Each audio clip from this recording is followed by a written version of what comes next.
Greetings lads and lasses, Lumar here, and today we're going to be talking about Call of Duty Zombies. Now, at the time of this recording, Vanguard Zombies has just concluded, and I think it's safe to say that it's been a very underwhelming experience, and that's putting it lightly. And this is a Zombies mode that has seen a big amount of oversight from Treyarch themselves. So how can the same group behind the much beloved Black Ops Zombies also help release such an inferior product? Well, as you can guess from the title, the answer is simple: crunch. Now, after the development of Black Ops 2, the team at Treyarch were hard at work developing Black Ops 3 for the new consoles, and the Zombies team were hard at work trying to innovate the Zombies mode. By the end of 2013, after the final DLC was released, and thanks to Activision taking on Sledgehammer Games as the new developer for Call of Duty, the team had 2 years to work on the maps, story, and gameplay innovations, and I think they really made the most of it. In Black Ops 3, the more positively received buildables/crafting system from Black Ops 2 came back in full force.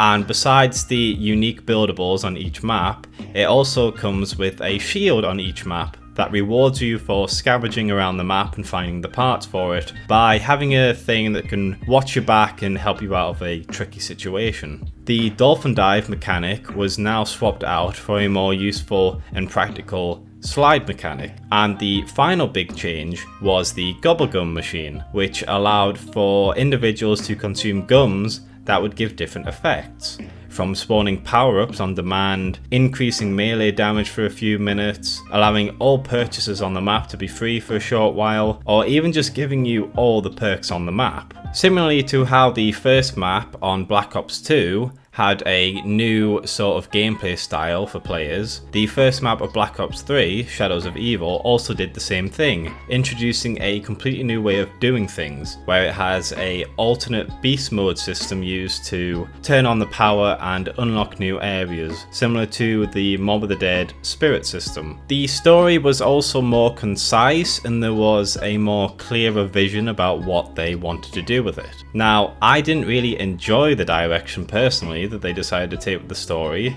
because yes, previous games had stories that seemed very random, especially on maps that used guest groups such as Call of the Dead or Mob of the Dead, but they were simple and easy to understand. But Black Ops 3 decided to make a more singular narrative, but in doing so they made it some big intergalactic space drama, and they shoehorned in every reference they possibly could and past event into the story, and any inconsistencies could be used as, oh, it's part of the multiverse, if it's contradictory it happened in another timeline, which I don't really think is great storytelling.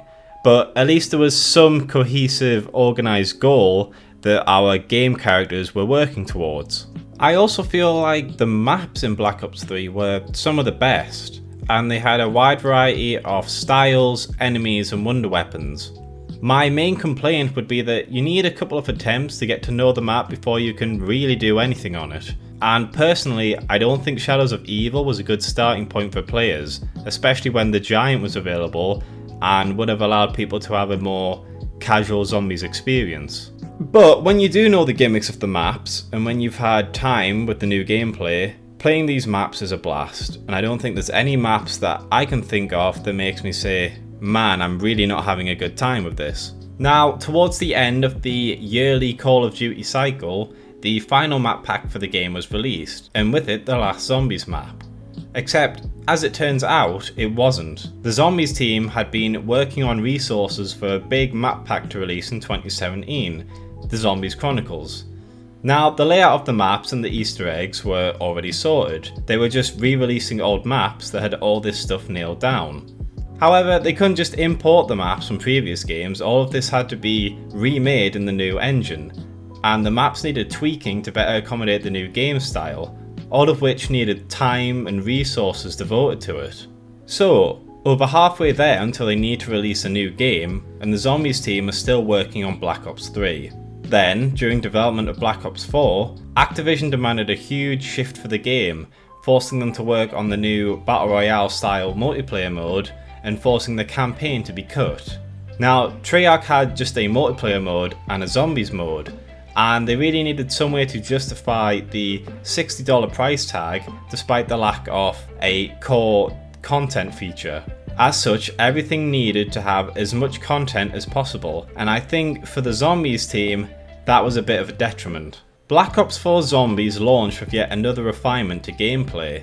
The game operated on more of a sort of class system, with players being able to choose certain weapons, perks and elixirs, the replacement for the gobblegums, being powers you can use through the match without going to a machine for them. However, the updates to the gameplay left much to be desired, with many people deriding it for its lack of flexibility and how certain classes can actually trivialize the gameplay for early rounds.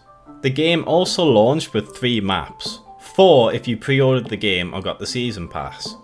Now, previously, the highest amount of zombies on launch that you didn't need a season pass or pre-order DLC and wasn't variants of Transit was 2 in the first Black Ops game. The budget was also being split between 2 storylines this time, the classic Aether storyline and the new Chaos story, which was more about curses and focusing on ancient times. Personally, I've got no idea why they decided that this would be the best way to do content in this game. The Chaos storyline had potential and had a lot of unique maps with big budget cutscenes and actors, but I feel like the story could have been better, and the final map has left it on a cliffhanger for years that still hasn't been addressed. With the Aether storyline, I hated how much more convoluted it got, how it just made the Keepers evil without really addressing it, and how, more egregiously, all of the maps were remakes and there was only one high budget cutscene, despite this being the zombie storyline.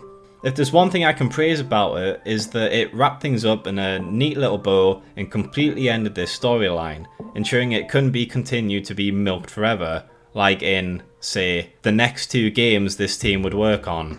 So the early cycle is done, the team has finished up what they needed to, and now they have a full 2 years to work on new things, right? Well, no, not really. Sledgehammer Games and Raven Software were supposed to be releasing the Call of Duty for 2020, and from behind the scenes info it was designed to be another part of the Black Ops series made independently from Treyarch. However, both Sledgehammer and Raven had disagreements about the game and were unwilling to compromise. As such, Sledgehammer was swapped with Treyarch, and while Raven was in charge of the campaign, Treyarch was in charge of helping out with the multiplayer and doing the zombies. This left them with around a year to decide on gameplay systems, designing and making maps, and choosing the storyline. I think Cold War was the game that most people realised something was wrong with zombies. It featured the return of perk-a-callers, meaning that throughout the game you can mix and match different play styles instead of being stuck with your perks from the start. It also allowed you to evacuate from the map if you ever got bored of playing and wanted to finish, and didn't want to just die, where you would face waves of zombies until the rescue vehicle arrives and you end the game. However, classes do make an appearance, as well as new weapon rarity systems, which can easily give players high damaging weapons early on, trivializing gameplay. You could also vault and climb in this version of zombies, allowing you to more easily escape from zombies and traverse the maps without having to buy any doors. Speaking of maps, the maps and Easter eggs also left a lot to be desired. Most of the Easter eggs aren't challenging for the player, with steps and bosses being very easy to complete, and the maps themselves are very wide and open, making it easy to avoid zombies. But surely the story can still shine through, right? Well, no, not really. Remember how the Aether story ended in Black Ops 3? Then it doubly so definitely ended at the end of Black Ops 4, when the entire multiverse was destroyed, except for one new universe that was sealed off from everything else? Well, apparently all you need in order to access an entire multiverse trapped in a dark dimension and sealed off from the rest of the creation isn't some magic or some ancient artifact, it's just some Nazi science. That's it, that's how you access that. So they bring the Aether story back, Samantha and Richtofen are back, the Dark Aether and the Apothicons and Dark Gods, they're all mentioned and they're back. And for some reason I'm supposed to believe that this is the game that's going to end that storyline, despite the fact that Treyarch have already ended the Aether storyline twice now, and this is a third time. It's clear that they're just going to keep stretching and restarting the storyline for the rest of the time if they need to, because there was already 2 perfectly fine endings that they could have used, and they've extended it twice, and there's no reason to suggest they aren't going to do it again. There also aren't any characters for you to care about. So remember how you played as specific individuals on each map, and they would comment and interact with the map and story? Well, in this game you just play as your Warzone operator, meaning no special dialogue or anything. It also doesn't have to make sense either, as you can play as the Modern Warfare operators as well if you wanted to. Remember when they first created zombies with Nakda and Toten back in 2008, and you played as just a bunch of mute American soldiers who didn't say or do anything? Well, it's kind of like that, except back then zombies was a little side piece with very little time devoted to it. It wasn't one of the cornerstones of Treyarch's Call of Duty games that had plots and figures. So really, having a bunch of backstory characters discuss exposition at you while not having any key characters to help you focus and interact with it doesn't really do the story justice, does it? And then we have Vanguard zombies. Do I really need to say anything? I'm sure you've seen plenty of videos the past few weeks talking about it. The weird objective-based modes, no real overarching story except towards the last map pack.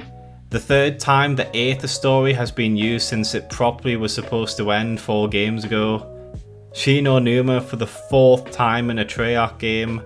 The fact that map 4 is just map 2 but with a different filter and a boss section. This is my point and the whole premise of the video. The Treyarch team had a 3-year cycle between the start of Black Ops 2 and Black Ops 3. And the Zombies team, from the end of 2013, had 2 years to work on new stuff for Black Ops 3 Zombies. And with that time they added the Great Gobblegum system, some fantastic maps, and although I personally didn't like it, at least they started to have a singular story that was forming. But after that, the inability to advance the game style, the constant recycling of the Aether storyline, spread thin time and resources, lack of characters and dull, tedious maps really just shows what happens when developers are put through constant crunch, shifting timelines, and the lack of resources they need. Now that Modern Warfare 2 is coming out, and Call of Duty is seemingly taking a break in 2023, hopefully now the Treyarch team, especially the Zombies team, will be able to take a break and properly focus on their passion and the game mode that we know and love. No more operator characters, no more wide, open, easy to navigate maps. Stop reusing the fucking Aether storyline for the 5th time after it ended, and overall just improving on the Zombies experience. I look forward to 2024 and seeing what this team can do when they're given the proper budget, resources and time. Thank you all for making it to the end of this video. If you enjoy this sort of content and want to see more of it, please consider liking and subscribing. But overall, have a pleasant day and hopefully I'll see you in the next video.